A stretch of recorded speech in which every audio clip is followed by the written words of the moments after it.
все намеченные планы.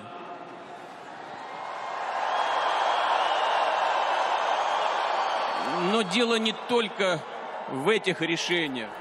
Дело в том, что крымчане и севастопольцы поступили правильно, когда Ce n'est pas seulement que les gens de Crimée et de Sébastopol ont fait ce qu'il faut quand ils ont fait barrière contre les nationalistes et les néo-nazis, car ce qui se passait et se passe encore sur d'autres territoires en est la bonne confirmation. Les gens qui vivaient et vivent dans le Donbass ont rejeté ce coup d'État, eux aussi. Il y a eu ensuite des campagnes punitives qui ont été menées contre ces gens. Ces gens ont fait objet de blocus. Ils ont été pilonnés des tirs de canon ou des frappes aériennes.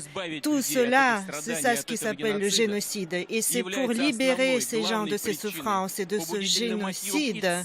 C'est cela l'objectif, l'explication, le fondement de cette opération spéciale militaire dans le Donbass. Cette opération est menée avec cet objectif.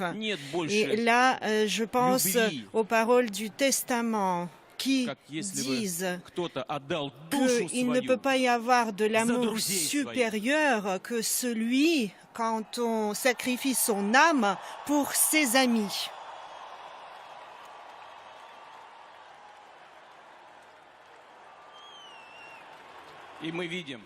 Et nous voyons ces actes héroïques de nos gars qui combattent au cours de cette opération.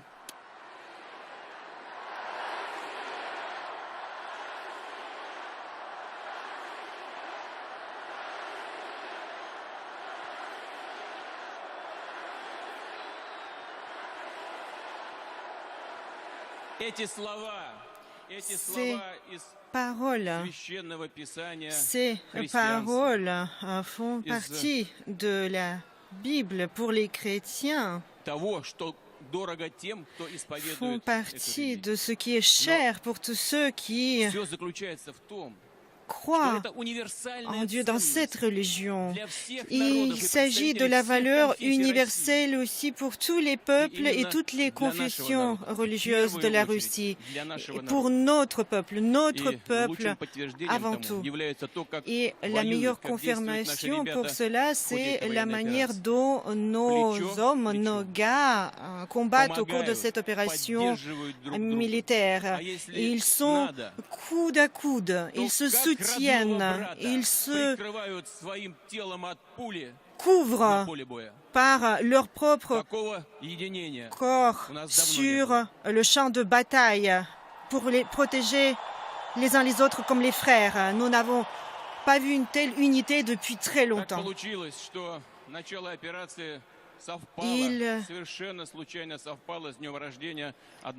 C'est une coïncidence que le début de cette opération a coïncidé avec l'anniversaire d'un des